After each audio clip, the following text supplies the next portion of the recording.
Hello, back on my feet, Denver. Thanks for joining me for this money management workshop. The goals for this time together will mostly revolve around just the basic concepts of savings and money management in general. Specifically, we're going to look at budgeting and some strategies for you to evaluate, take a closer look to setting and savings, and then figure out how to balance your budget and create a spending plan.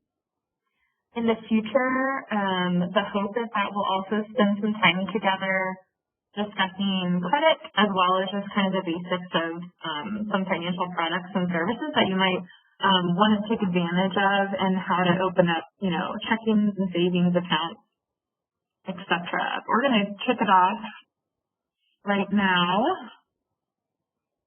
with kind of just an icebreaker. I know we're not gathered together, but I think this is a great way to begin. Just want everyone to think about quickly what you would do if you received $500 today, and just think about how you would spend it. For many of you, this might just kind of be like you might have an immediate answer to this, but I think if you take a moment to pause and reflect on this and think about it, it'll reveal a lot just about kind of your values and motivations. And also, I think if we went around the room, if we were gathered together and just kind of polled everyone for their responses, we would see a lot of variety.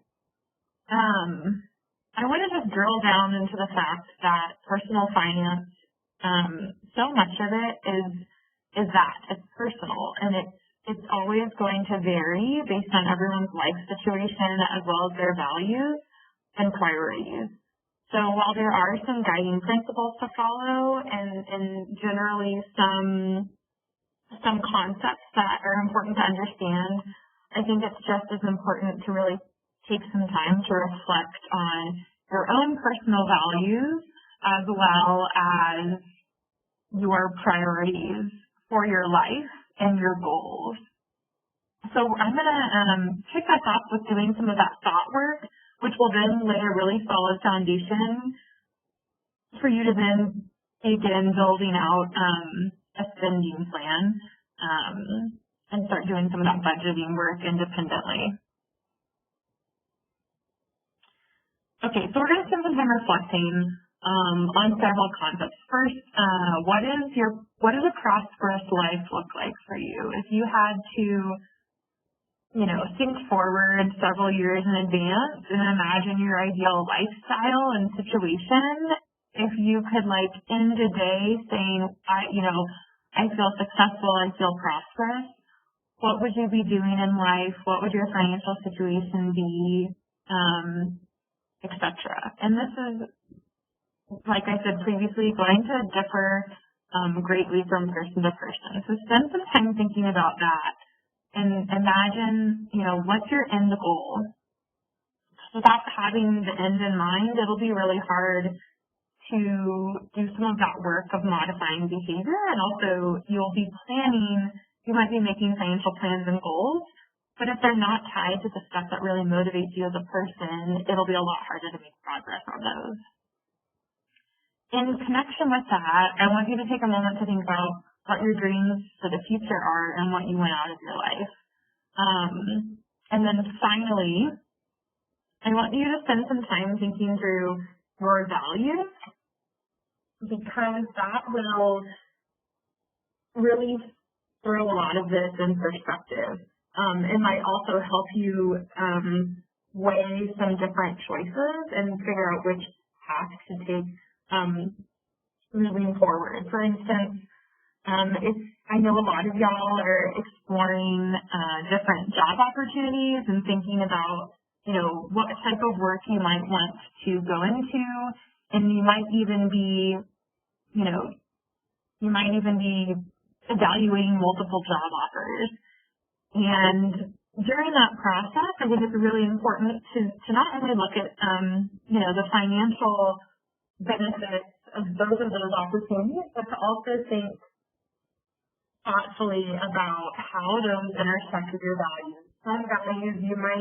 Some people might value financial security and stability, and might find that more valuable than their personal freedom or happiness. Or maybe the fulfillment that they feel from doing the actual work. Others might place a high value on, having time available to spend with their family, and they might value that family security and stability. I think some other values that you might want to think through are, how important is your lifestyle? So what kind of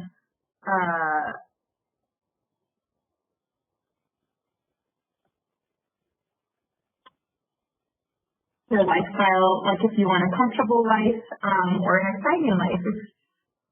If you place a lot of priority on your health or your happiness, if a sense of accomplishment is really important to you, or social recognition, all of these things, when you put all these values and line them up with one another, it'll help you get a better idea of what you're shooting for and how those are going to impact your everyday financial decisions.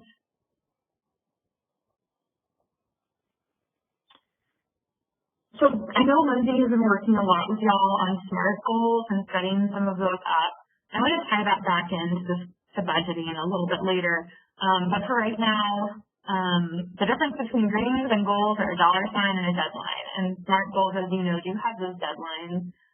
And so the important thing to give the SMART goals more weight is just to make sure that they're relevant to you and they tie back into your dream and the big why of, why am I doing this? Why am I saving for X, Y, Z?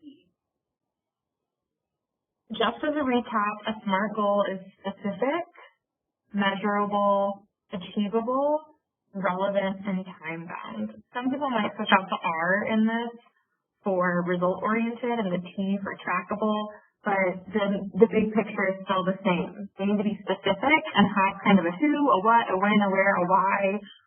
For measurable, there needs to be a way to kind of track your progress and figure out when it will be achieved and how it will be achieved. Achievable means it needs to be something that's reasonable for you, and that it's not a stretch. It's not too much of a stretch. It's something that based on, your income or expenses, it's reasonable to expect that you can, if you work at it, you can get there.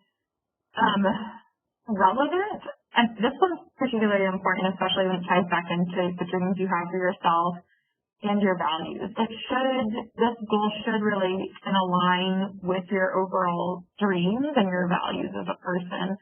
And then finally, time-bound, there needs to be a specific time period in which you are going to achieve this, so that at the end of that time period, you can check in with yourself and see whether you got there or not.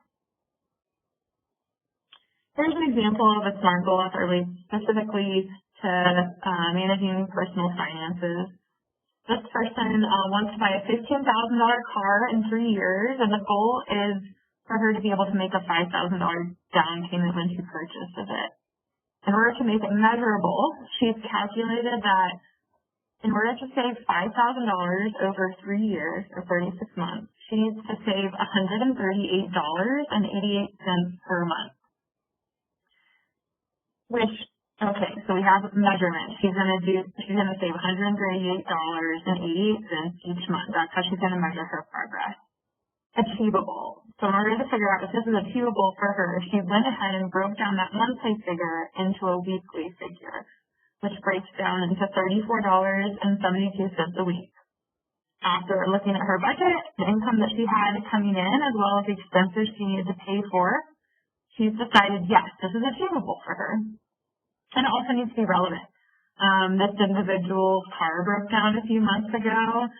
She has to commute to work. Taking public transportation takes longer. She has a family, so spending time with her family is a huge priority for her. It's also getting a car will help her find more reliable transportation. She won't have to wait on buses, and if they're late, that won't impact her arrival time.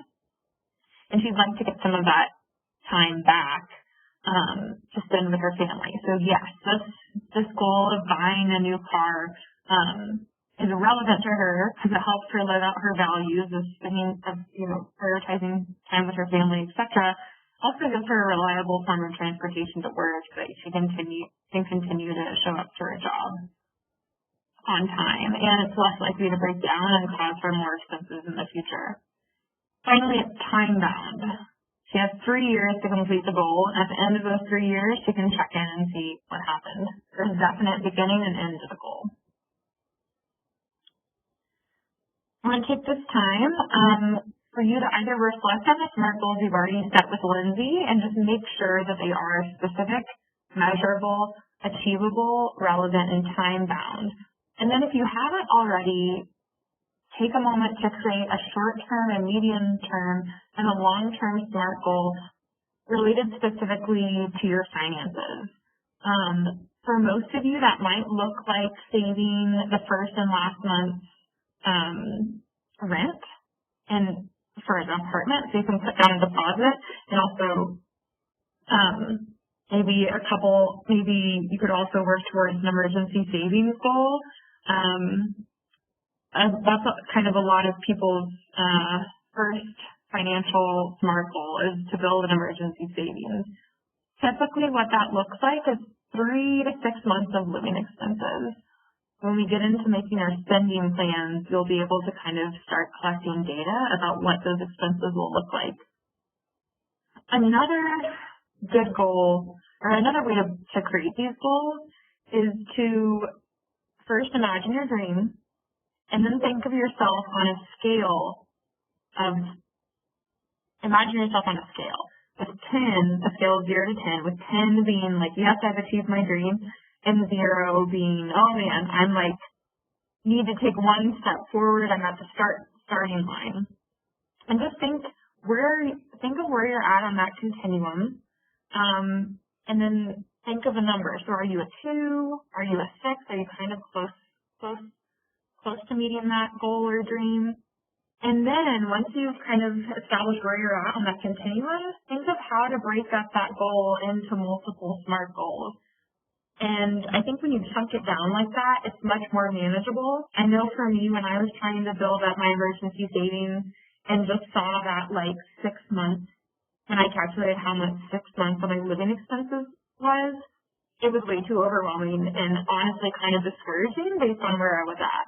So instead, I just focused on 3 months at first, and I made a game plan, and that was much easier for me to do, and it also gave me a small win.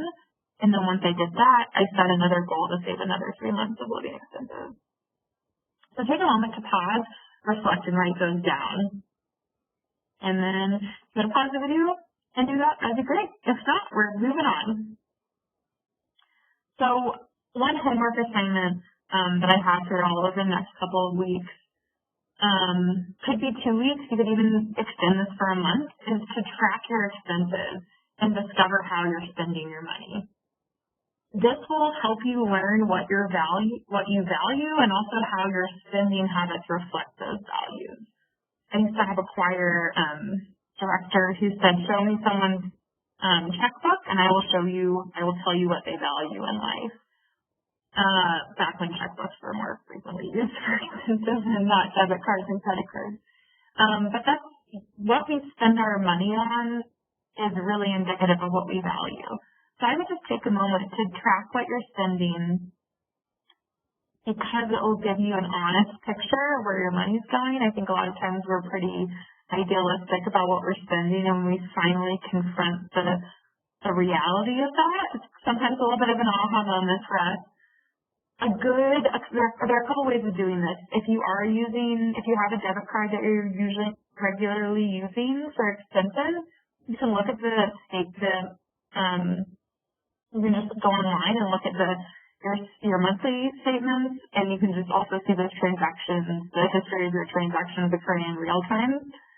You could also carry around a piece of paper or a notepad with you, and then every time you make a purchase, either with your debit card or with cash, you can write it down in the notepad and jot down the date, what the money was for, and how much you spent, what you purchased or whatever. And if you don't want to actually cart that around during the day, you could always take, 10 minutes at dinner or 10 minutes, after dinner and just recall your expenses that day and jot them down. A third option would be to carry around an envelope and just stuff receipts. Each time you make a purchase, request a receipt and put it in the envelope, and then anything that you buy with cash, you can write on the back of that envelope. There's lots of ways for doing this, but the main goal is just to get a realistic picture of where your money is going. I think one of the scariest things to do when you're starting to get a handle on your personal finances is it's just scary to look at what's happening sometimes. And it's a lot easier just to shove it to the side and not address it. But I promise you, this is a really great first step to seeing what's happening, and building that self-knowledge so that then you can begin to act and kind of get in the driver's seat again. So I know all of us are getting a great lesson right now in life events with the pandemic and how that's all changing our day-to-day, ways of being. The key takeaway, I think, right now is to expect the unexpected. Life happens to us all, and sometimes life events are minor, and sometimes they're major. And so, not planning for these unexpected life events can often create a sudden financial burden.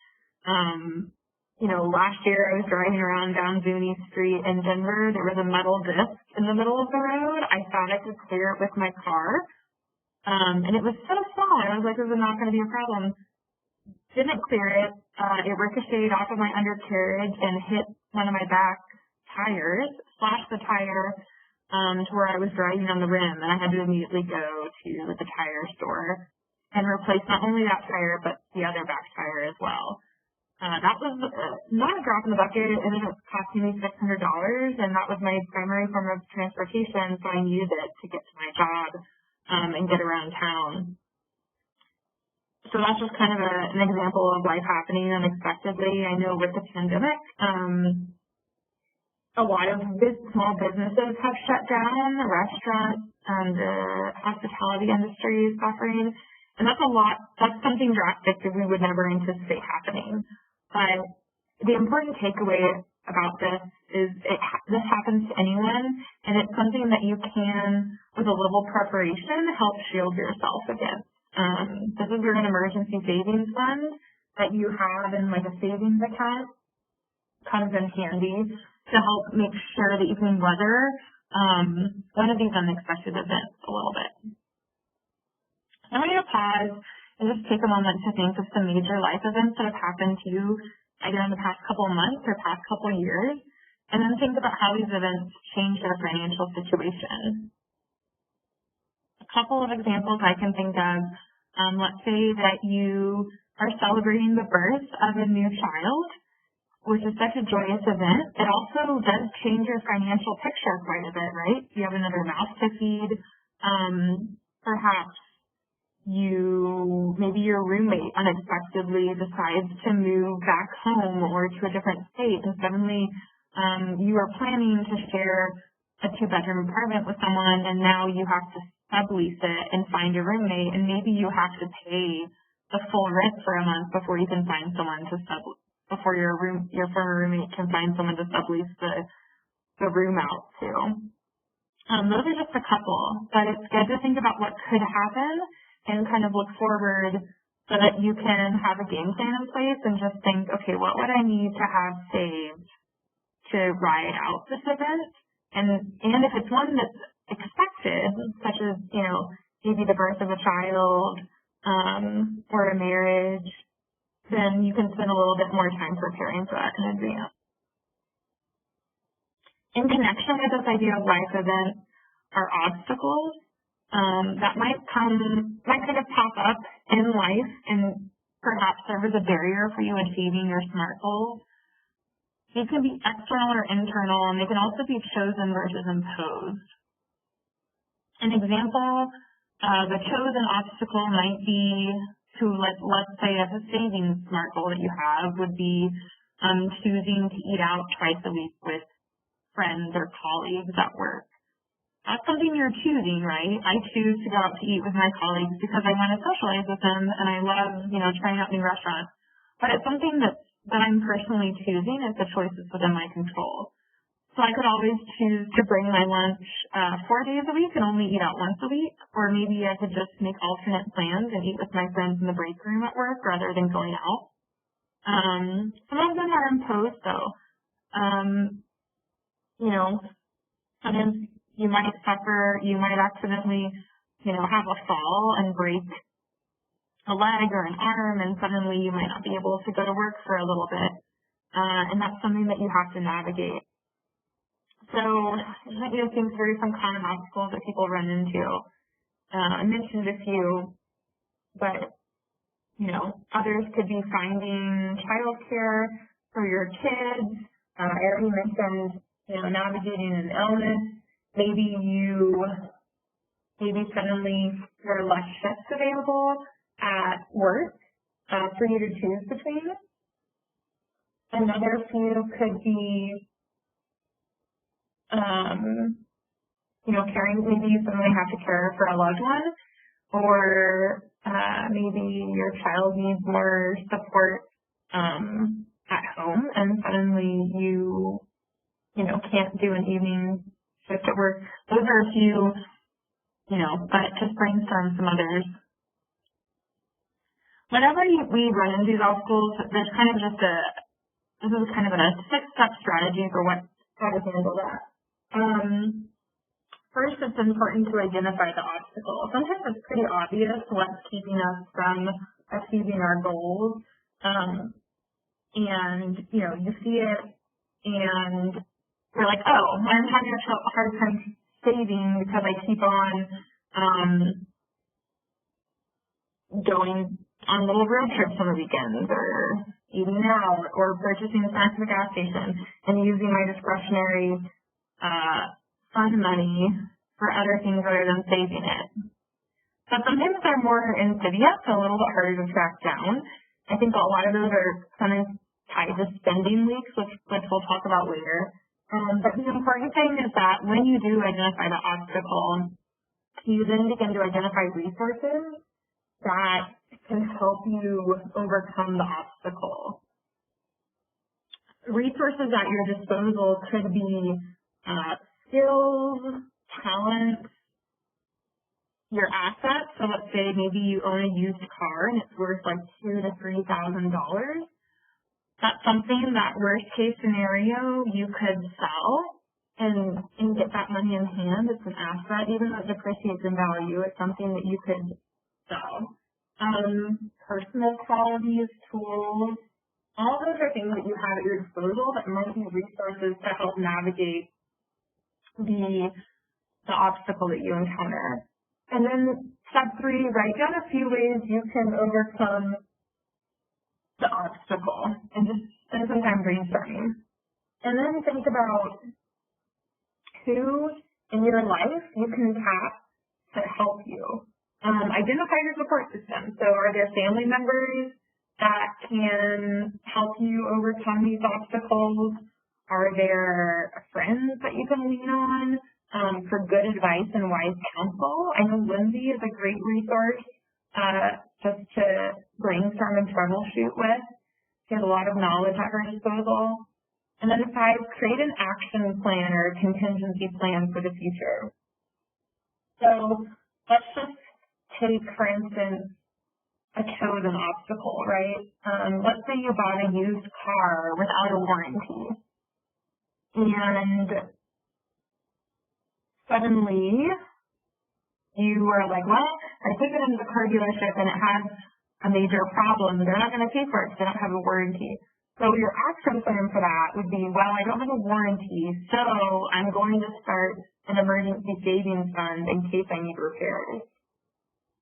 Or let's say there's an imposed rather than a chosen obstacle. Let's say there's an imposed obstacle and you're a homeowner and a hailstorm damages your roof. Your action plan for the future to make sure that that's not an obstacle moving forward is to increase your homeowner's insurance coverage. So those contingency plans can help you address to kind of troubleshoot those issues and potentially remove the obstacle entirely. The important thing to do is to think about what you can do now to plan for these obstacles and kind of not let them happen passively to you, but take an active role in taking charge of their issue. Okay. We're going to briefly cover the slide on income. I know that Lindsay has already gone over this with you. So, you know, the basics of income is money you receive from your job and other sources.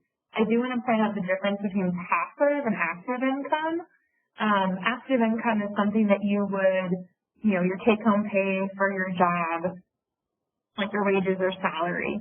Passive income is something that kind of keeps on making money for you and you don't have to do it, to actively work on it. So that might be if you buy a duplex and rent out both of the units to renters, you get that passive income of collecting the rent every month. Another example could be creating a product, like an online product, and you just create the content once and then you sell it over and over again to different people. The main takeaway is that income is what you'll use to pay for expenses and debt and to also build assets. You'll hear a lot of times when people are talking about savings about the concept of pay yourself first. What this means is that typically when you get your paycheck, that money hits your bank account and then it immediately goes out to pay for car insurance and rent and your Xcel Energy bill and your Xfinity internet and the list goes on and on. At the end of the month, it's really easy to look at your checking account and just realize that nothing's left. Especially after you've spent your discretionary, fund money, and then you look and you see, oh man, I have nothing left, and then you restart the next month and the same thing happens. Paying yourself first means saving a little bit of money for yourself each time you get paid. And a really good life hack for this is when you start a job and they ask you to enter in your bank account info for a direct deposit. A lot of employers actually, sometimes they require you to have a bank account to direct deposit your paycheck into rather than getting a paper check. And when they do this, there's typically an option to decide how that money is split up across bank accounts. I think the default would be to put 100% in a checking account. But there is typically the option to either just set a percentage and say, okay, 90% of this check is going to go into my checking account and I want 10% to go automatically into my savings. Or to set an amount and say, I want $900 of each paycheck to go into my checking account and I want 10% to go into my savings account. So that is a great hack that's helped me a lot because it immediately puts my savings and takes it out of my checking, doesn't even hit my checking, and it makes sure it's kind of out of sight and out of mind, and it just helps automate the habit of saving. The one thing I would caution you about is just to make sure that your savings fits in with your overall budget. So the thing you want to avoid is, putting in savings and realize that you can't meet your expenses for that month. The great thing about savings accounts is typically you're allowed to withdraw some funds from it. But the ideal is that you're not touching that money and it's just building up over time. And as we said, it's important to kind of begin paying yourself first and building up a savings just because life happens. As we talked about, there are obstacles that fall into our path and unexpected life events do nice to have some cash on hand to address those issues as they arise and also just to help you meet your savings goals in general. So I want to talk about spending leaks. Spending leaks are basically instances where you realize that money is going somewhere and then it's these smaller costs and you're not really able to understand the true impact of those. But these little leaks, if you have a leaky sink, those really can cause some big puddles over time. and impact your budget and really dig into what you could potentially be saving. So this is an example of sodas. I know I'm a big coffee drinker, so that would be more relevant to me. But some of you might be enjoying lots of soda or maybe like a pack of cigarettes. And this just kind of shows how those daily small expenses can really add up over time. You'll see on the top line, this is someone who's buying two $1 sodas a day for 7 days a week. They're spending $14 a week on those sodas and $728 a year. Just to put this in perspective, my Xcel energy bill is typically like $16 to $20 a month for my apartment, and this person is spending $14 a week on soda, so that's almost 3 times more than that energy bill would be. And then you can see how over time, if they slightly modify their behavior, that amount goes down per year. If they reduce it to a soda a day for 2 days a week, it's only $2 a week and $104 per year. So another good lesson to learn from this chart is that, you can always place your behavior along the continuum. And when you're directing spending leaks and also looking for ways to cut expenses, it doesn't have to be all or nothing. I can't cut out coffee from my life because I love it too much. And it's something that I really enjoy. It's a pleasure that I don't mind spending a little bit of money on. However, I have made decisions to really drastically cut out how much coffee I buy from coffee shops. And over time, have pretty much gotten to the point where I only make coffee for myself at home. And that's really helped me save some money that I would have been spending. Another thing to realize is that so much about personal finance is knowing yourself and what motivates you and understanding your choices. The decisions that work for you might not work for everyone. For instance, I really like to read, and I also spend a lot of time outside of my apartment. So the decision to give up cable for me just to save a little bit of more money every month was pretty easy. I already had a Netflix subscription, and so I had some way to watch TV and movies, and sacrificing cable wasn't that big of a deal to me. But other people might really love having cable TV available to them. Another example is that some people have health issues that require that they eat a gluten-free diet. That typically can mean that they have to buy some more expensive specialized food products. And it means that their grocery bill might be a little bit higher, and it might be harder for them to cut those food costs out of their budget. So it's really going to depend person to person, and there's no one-size-fits-all formula for everybody. You have to find what works for you. So like I said, it's not all or nothing. You can definitely adjust your behavior on a continuum, and this chart perfectly illustrates that. So the takeaway, and something maybe a little bit of homework for you. Once you track your expenses for 2 to 3 weeks, I want you to look at where your money is going and then just try to identify any spending leaks that might exist in your budget. Estimate the monthly cost of that leak. So how much are you spending on average a month on sodas or coffees or, fast food? And then I would even encourage you to extrapolate that over a year. So multiply the monthly cost by 12 and see how much you're spending a year on average. And then think about some ways you can plug the leak or maybe just cut down on those expenses. This slide provides kind of several strategies to increase your savings and start paying yourself first.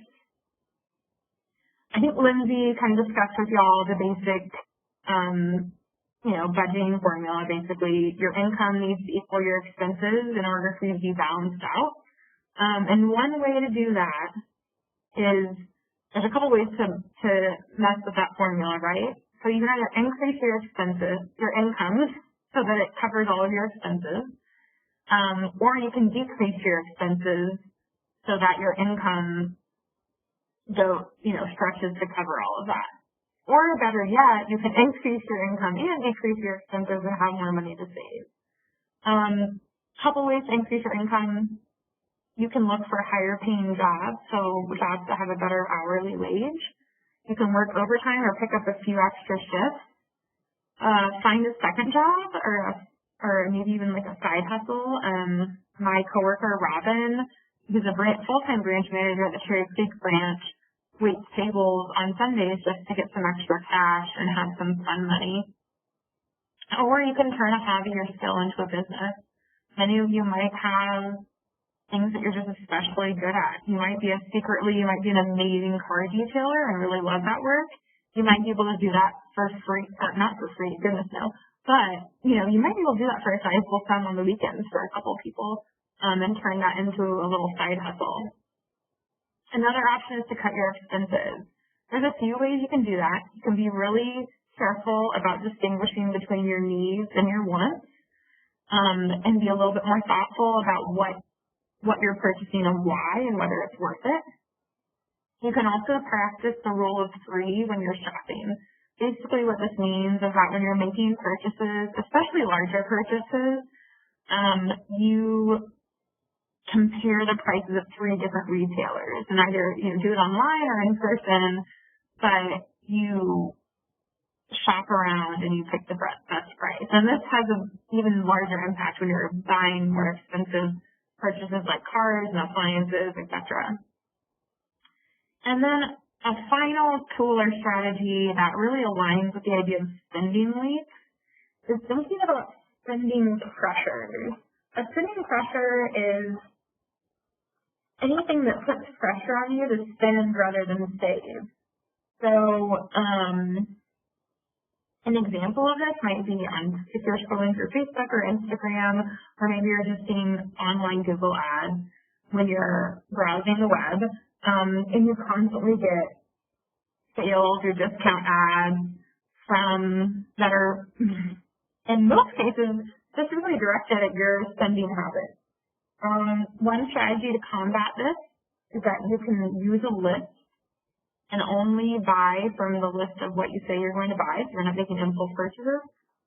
Another strategy is just to really look at those ads and say, is this a need or a want? And then if it's a want, you can just scroll past. Another trick that I use is that if I'm ever going to buy something that's more than $40 and it wasn't a planned purchase, it wasn't on a list, I typically will wait a couple of days. I won't buy it in the store. I'll go home. I'll wait a couple of days. And if I'm still really thinking about it, then I'll go back and buy it. But that prevents me from impulse buying something.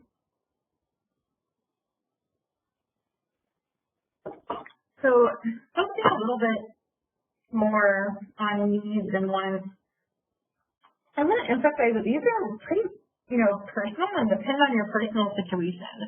So, for example,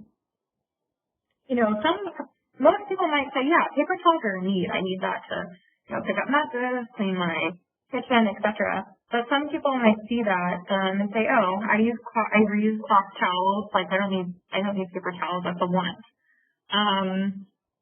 You look on this list and you see designer clothes, and I might immediately think, oh, that's totally a want. Who needs designer clothes? Well, some people, like lawyers, etc., work in jobs where they have to dress a certain way and kind of maintain a professional appearance or a very business formal dress code. And for them, that's a need. It's expected of them in their profession. For other folks, steel-tipped work boots are a need. They can't do their job without that protection and that gear. And then some things fall on a continuum. If you don't live close to public transportation and can't walk or bike to your job, a car is probably a need. However, that doesn't mean that need is a BMW. It might be more like you're looking for a used, reliable Honda Civic or a Toyota Camry. So the takeaway is that needs and wants are very personal and based on your personal situation, but it is important to distinguish between one and another when you're making purchases, especially if you're trying to cut back on unnecessary expenses. Just a few highlights. As I said earlier, this is not, budgeting doesn't have to be a draconian experience, right? You don't have to give up all pleasures in life, never eat chocolate again, never go out for ice cream, cancel all of your streaming subscriptions or the little joys, little things that give you joy in life. Everything happens along a spectrum. And sometimes it's just good to think, okay, how can I be 1% better in what I'm saving? Always keep in mind the difference between needs and wants as they relate to your personal situation. Set spending priorities, and a lot of times these are going to be based on your values and what's important to you. And keep in mind what you're willing to spend extra money on and what isn't as important for you to spend money on, and just make spending decisions in alignment with that. Manage impulse buying and be mindful of what you're purchasing. Okay, and now for the bulk of this, we're going to focus on creating a spending plan. The steps for that are to first identify your sources of income, and then to list your projected monthly expenses. And what we're going to do is we're going to compare those and make sure that your income equals your expenses, and you don't have anything left over, and you're not in the red, which would mean your expenses exceed your income. And then we're based on collecting all that information, we're going to build a spending plan. And y'all, step number 5 is the most important. The key for making this work in the long term is to constantly review your progress and make changes. A spending plan or a budget is not a static document. It should always be changing. You should always be fine-tuning it, because guess what? Life changes, and we are not robots. So this is definitely going to change as your life situation changes, and it's something that you kind of have to troubleshoot and experiment with to find out what works for you. So first, you're going to look at your income coming in. I've listed a few sources of income here. The most important thing I'm going to call out is that when you're developing this spending plan, you want to make sure that you're accounting for the taxes that are going to be taken out of your paycheck, and you're only accounting for your take-home pay. If you aren't currently working anywhere yet and you want to kind of estimate this, I would say expect to take home 64, 66% of what your hourly wage is. The rest is going to go towards federal and state income tax, Medicare, and Social Security. It's really important to budget based on what you're going to take home so that you don't, think you're going to bring home more than you actually end up bringing home. Another thing to think about is what's the nature of your work. Is your check that you get either, bi-weekly or every week, is that going to be stable? Are you going to get the same amount every time, or is it going to fluctuate based on the number of shifts you're assigned, or how the amount of business, let's say that if you're a car mechanic, it's going to depend on how many cars come in for work being done, especially if you're on commission. So that's something to really think through and account for when you're projecting your income. And expenses. We have a few out here, but believe me, there are more. Savings and investments. So this might be counterintuitive. It's listed as an expense, but it is something that, in order to get that equation to work, your income to equal your expenses, savings has to be in that category. Even though you're paying yourself, the money is going straight back to you and will help build up your assets. That's just in here as an expense. So I wanted to call that out. But then you also have credit card payments, your rent, health insurance, utilities, phone and internet, groceries, car payments. I don't see car insurance on here. There's not gas, public transportation, gifts, donations, toiletries. There's not entertainment budget here. There's a ton to account for, and that's why tracking your spending for the next couple of weeks and maybe even over the next month is so important, is because you'll need to figure out which categories you're going to need to build into this expense worksheet and really carefully track those. Pet care, laundry, doctors and dentist bills. There's a ton you could add on here.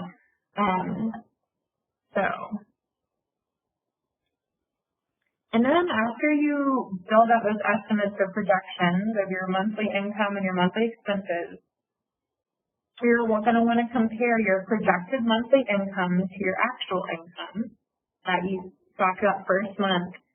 You're going to start the month with some projections or estimates of what you're going to take home, and then at the end of the month, you're going to compare that to what you actually took home. Is there a big gap? If so, why? What happened? Did you not get as many shifts as you expected? Did you have to take off unpaid sick time?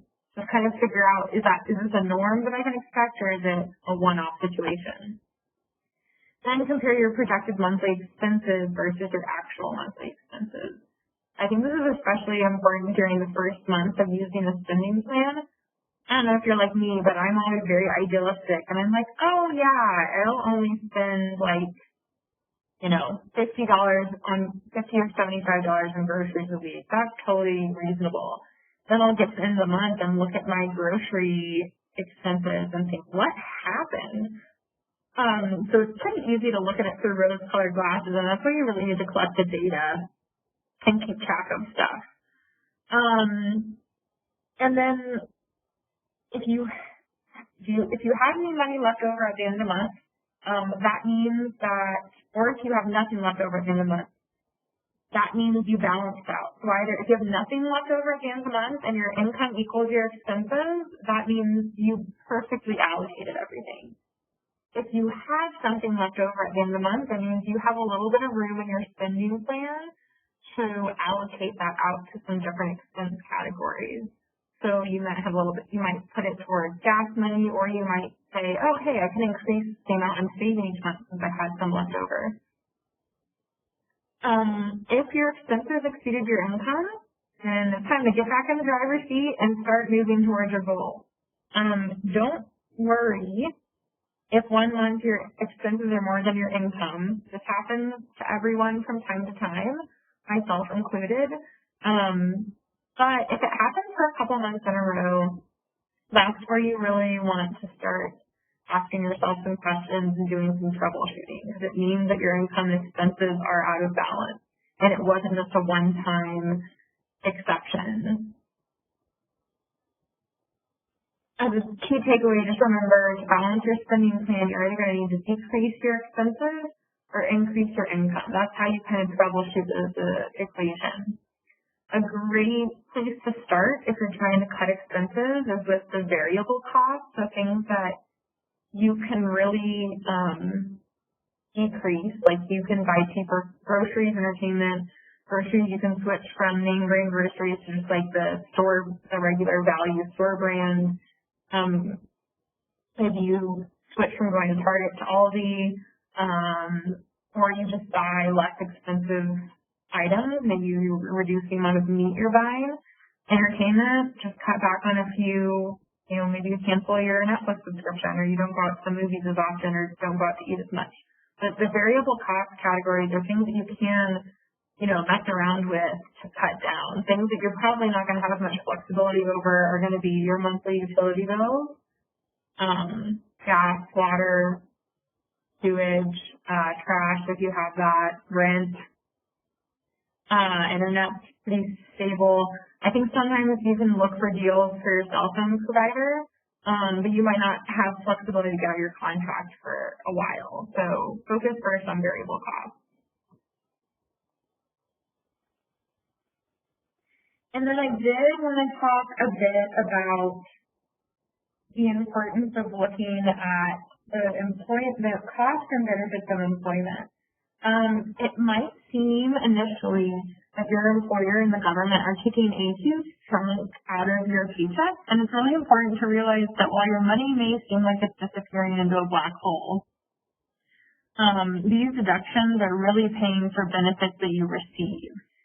If you don't understand why money is being taken out of your paycheck, ask your employer or the payroll department or HR, and they should be happy to provide you an answer and just talk it through with you.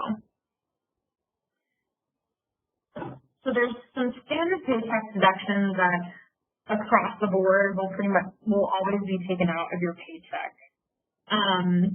Those include federal income tax, which pays for things such as national defense, roads, and government functions. You might get some of that money back when you file your taxes in the spring. And then state and city income tax. Once again, you might get some of it back in the form of a refund, but that goes to pay for the police force, garbage collection, public schools, etc. And then the Medicare tax, that goes to pay for health insurance. It's a government program that helps people over 65 afford health care. Everyone pays into it. And then everyone can take advantage of it if you become sick after you turn 65 and don't have enough money to pay for a doctor or the hospital. And then finally, Social Security. That's the government's retirement plan. You pay money into it now, and then you'll get it back when you retire, kind of like collecting Social Security benefits. Additional paycheck deductions that you might get taken out depending on where you work or health insurance. And 401k accounts. Health insurance, if your employer offers health insurance and you opt into it, that'll get taken out of your paycheck before it goes to you.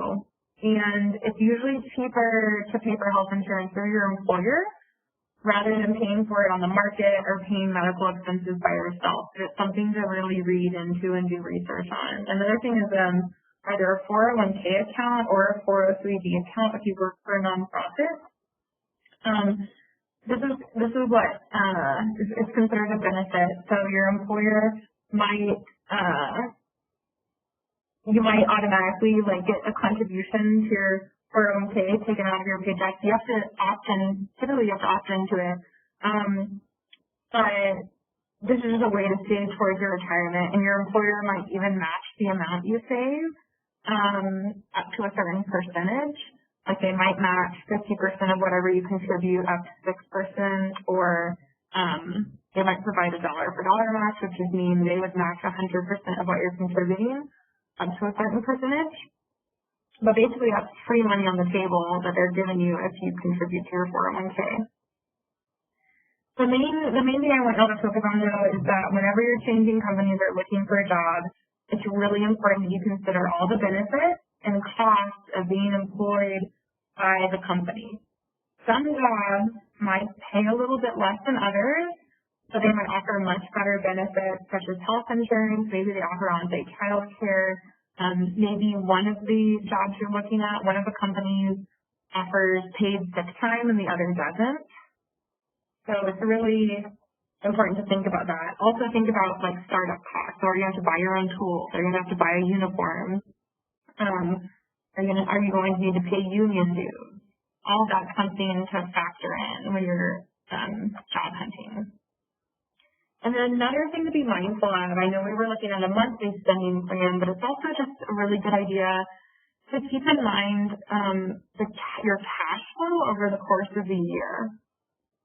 A lot of Americans have jobs that are seasonal in nature. So let's say you're a car mechanic and you get in a lot more cars during the summer months than the winter months. And if you're paid on commission, that means that your paychecks in the summer might be drastically larger than your paychecks in the winter, and your paychecks in the winter might be pretty lean. That means that over the course of the year, you're going to have to plan ahead for those lean winter months by saving a larger portion of your paychecks in the summer to cover for that. So you want to it's helpful to create a chart like this to just think ahead and think, okay, what are some expected sources of income that are kind of one-time off events during the year, and then what are some one-time major expenses? You've listed a few on the screen. A lot of folks will get an income tax refund when they submit their taxes. Back-to-school shopping is a major expense for families as they prepare for the school year, and that typically lands in August or September. And then the holiday gifts in December is also typically like a one-time, once-a-year expense, but it can add up. So this is just an example, but it's a really great thing to do, especially if your job is more seasonal. And maybe there's times a year where you can pick up more shifts than other times in the year. Okay, and then the homework. So if you think back, one of our homework assignments was to track your expenses for the next 2 to 3 weeks, write down everything, just write down the date, what you spent the money for, and how much you spent. Another homework item was to think about identifying spending leaks after you track your expenses. And then another one was to think through spending pressures in your life and make some strategies to navigate that. The final homework assignment is to pull your credit report. Go to www.annualcreditreport.com. You can pull them for free, and you can pull one from each credit reporting bureau. So Equifax, Experian, and TransUnion. Here's how this works. You can pull all 3 credit reports, one from each agency at once, or you can space those out over the course of 12 months.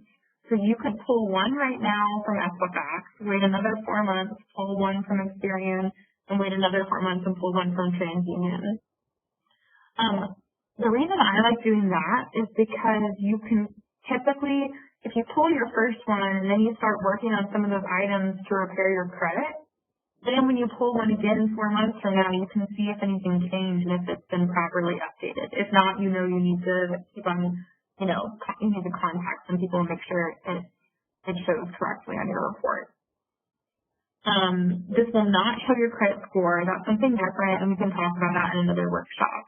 But just kind of familiarize yourself with your credit report, and please make sure you're using a secure site. So when you enter in that address, make sure that in the bar, when you type it in and hit enter, look at the URL and make sure it says HTTPS. That just helps safeguard your personal information and protect it against people who might be trying to steal it.